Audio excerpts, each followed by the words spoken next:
चलिए वीडियो को शुरू करते हैं। तो पार्ट 3 की शुरुआत में हम देखते हैं कि बेल और उसके साथी अपना 18 फ्लोर का सफर जारी रखते हैं। इसी दौरान हम हास्टिया और उसके पार्टी को देखते हैं जो बेल को ढूंढने आए होते हैं और उनकी पार्टी में गल्फ विंड भी शामिल होती है और वो काफी पावरफुल होती है। और बेल की पार्टी को ढूंढते हुए वो उसी टूटी हुई सीलिंग के पास पहुंच जाते हैं जहां पर उन्हें बेल के कुछ वेपन मिलते हैं, जहां से उन्हें पता चलता है कि बेल और उसकी पार्टी सेफ जोन की तरफ जा रहे हैं जो 18 फ्लोर पर होता है, जिस पर वो सभी 18 फ्लोर की तरफ बढ़ने लगते हैं। जिसके बाद हम बेल और उसकी पार्टी को देखते हैं जहां पर वो लड़ते हुए बहुत ज्यादा थक चुके होते हैं और वाल्फ और लिलिथ इतनी फाइट करके बेहोश हो चुके होते हैं, जिस पर बेल उन दोनों को कैरी करके 17 फ्लोर की तरफ जाता है जिसे क्रिस्टलाइज पैलेस कहते थे। तभी बेल को लिलिथ की बात याद आती है कि भले ही लोकी फैमिली ने 17 फ्लोर के बॉस गलायत को मार दिया हो पर उसका रिस्पॉन्स टाइम बहुत तेज है, इसलिए उन्हें जल्दी से 17 फ्लोर को क्लियर करना होगा। जिस पर बेल जल्दी से जल्दी उस फ्लोर से आगे जाने लगता है।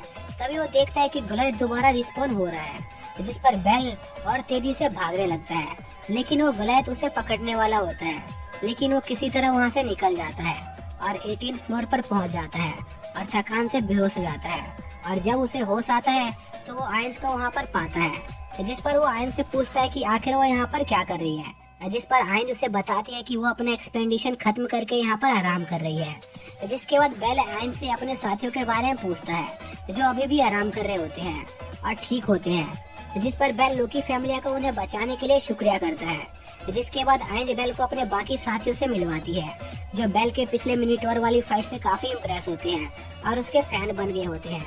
जिसके बाद बेल और आयंस एक वॉक पर जाते हैं जहाँ पर हम देखते हैं कि बेल आयंस से पूछता है कि आखिर इस डंजन में इतनी रोशनी कैसे है, जिस पर आयंस उसे बताती है कि यह सब कुछ क्रिस्टल का कमाल है जो लाइट को अंदर की तरफ रिफ्लेक्ट करते हैं। जिसके बाद बेल वापस अपने साथियों को देखने आता है जो अब होश में आ चुके होते हैं और काफी अच्छा महसूस कर रहे होते हैं।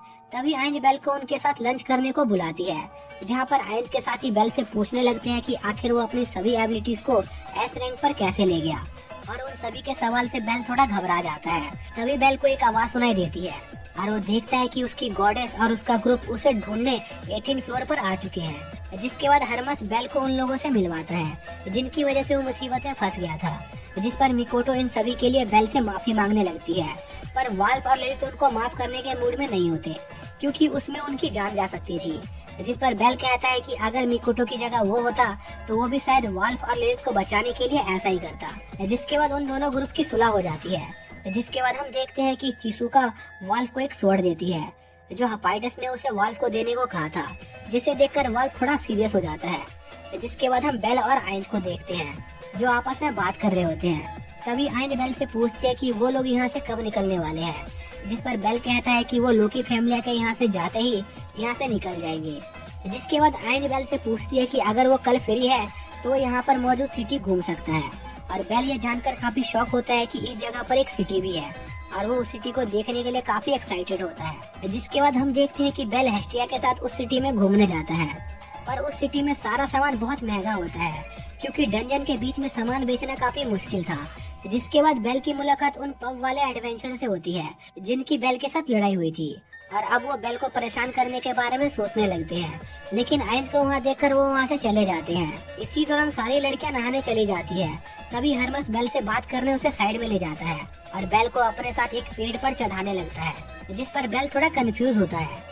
तभी हरमस उसे नीचे देखने का इशारा करता है जहाँ पर सभी लड़कियां नहा रही होती है, और हरमस बेल से कहता है कि असली मर्द वही है जो लड़कियों को छुपकर नहाते हुए देखे।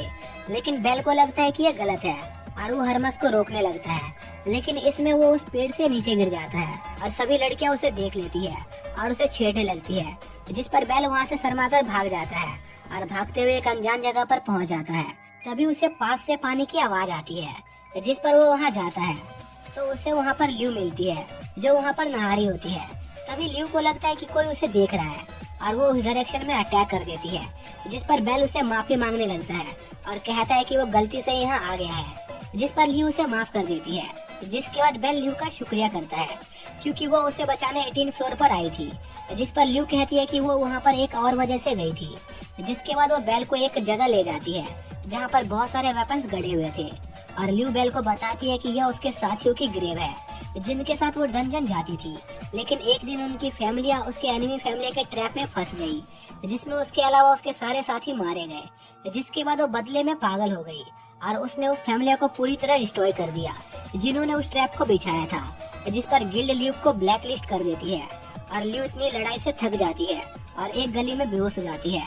तभी वहाँ पर सायर आकर उसकी मदद करती है और ल्यू तब से उसी के साथ रहने लग गई और उसे लगता है कि वो एक बहुत घटिया इंसान है। जिस पर बेल ल्यू से कहता है कि उसको खुद के बारे में इतना बुरा नहीं कहना चाहिए। जिस पर ल्यू बेल से कहती है कि वो एक अच्छा इंसान है और वो बाकी सभी लोगों से अलग है। जिसके बाद हम उन्हीं पब वाले एडवेंचर को देखते हैं जो बेल को सबक सिखाने का प्लान बना रहे होते हैं। जिसके बाद हम बेल को देखते हैं जहाँ पर बैट उस पर आइंस को नहाते हुए देखने के लिए बहुत गुस्सा होता है क्योंकि उसने खुद भी आज तक आइंस को ऐसे नहीं देखा था। जिसके कुछ समय बाद आइंस अपने पहले ग्रुप के साथ जाने लगती है और बेल को लोकी फैमिली के दूसरे ग्रुप के साथ बाद में आने को कहती है। जिसके बाद बेल अपने कैंप में जाता है जहाँ पर उसे एक पेपर मिलता है जिस पर लिखा होता है कि अगर उसे अपनी गॉड सही सलामत चाहिए तो वो माउंटेन के ऊपर आ जाए। जिस पर बेल तेजी से वहाँ जाने लगता है। तभी टाका भी बेल को देख लेता है। जिसके बाद बेल उस जगह पर पहुँच जाता है जहाँ पर उन एडवेंचर ने उसे बुलाया था। जिसके बाद उन एडवेंचर का लीडर बेल को 1-on-1 फाइट करने के लिए चैलेंज करता है और कहता है कि अगर वो जीता तो उसकी गॉडेस को छोड़ देगा। जिसके बाद उन दोनों की फाइट स्टार्ट हो जाती है पर वो आदमी एक इनविजिबल होने की स्किल यूज कर रहा होता है और बेल को बहुत मार रहा होता है और बेल कुछ नहीं कर पा रहा होता। तभी बेल और उसके साथी भी उसे बचाने वहाँ आ जाते हैं और उन एडवेंचरों के ग्रुप की बेल के ग्रुप के साथ फाइट होने लगती है। जिसके बाद हम एस्टिया को देखते हैं जिसे 2 एडवेंचरों ने पकड़ कर रखा हुआ था। तभी वो एडवेंचर वहाँ से फाइट ज्वाइन करने के लिए चले जाते हैं। उसी वक्त एस्टिया के पास एक रैबिट आता है जो असल में लिलिथ होती है जो रूप बदल कर वहाँ पर आई होती है और वो एस्टिया को आजाद कर देती है। जिसके बाद हम बेल का सीन देखते हैं जो अब उस लीडर के अटैक को पूरी तरह समझ गया होता है और वो उसके अटैक को डॉज करने में कामयाब होने लगता है। तभी वहाँ पर एस्टिया भी आ जाती है और वो उन सभी एडवेंचरों की लड़ाई रुकवाने के लिए अपने डिवाइन पावर को अनलॉक कर देती है जिससे उन सभी की लड़ाई रुक जाती है और एस्टिया बेल से वापस मिलकर काफी खुश होती है। तभी वो डंजन हिलने लगता है और एस्टिया के डिवाइन पावर के कारण एक बॉस मॉन्स्टर 18 फ्लोर पर स्पॉन होने लगता है जिस पर बेल उससे फाइट करने जाने लगता है और उस बॉस मॉन्स्टर के कारण उस फ्लोर पर बहुत सारे मॉन्स्टर आ जाते हैं और उन सभी पर अटैक करने लगते हैं। जिस पर बेल कुछ एडवेंचर की जान बचाता है। तभी ल्यू देखती है कि उस फ्लोर के बॉस का लेवल 5 है इसलिए उन्हें उस मॉन्स्टर को हराने के लिए एक साथ काम करना होगा। जिस पर ल्यू हरमस की फैमिली को उसके साथ उस मॉन्स्टर का ध्यान भटकाने को कहती है और एक ग्रुप को उस मॉन्स्टर पर मैजिक से अटैक करने को कहती है जिस पर वो सभी उस मॉन्स्टर का ध्यान भटकाते हैं। तभी वो मैजिकल अटैक रेडी हो जाता है और वो उससे उस फ्लोर मॉन्स्टर पर अटैक करते हैं जिससे वो फ्लोर बॉस बहुत घायल हो जाता है और वो सभी लोग उसे मारने के लिए जाने लगते हैं। तभी वो लोग देखते हैं कि उस फ्लोर बॉस के पास रीजनरेशन की एबिलिटी होती है जिसे देखकर उन सबको उनकी मेहनत बेकार लगने लगती है। तभी वो मॉन्स्टर एक जोरदार अटैक करता है जिसे सभी एडवेंचर दूर उड़ जाते हैं।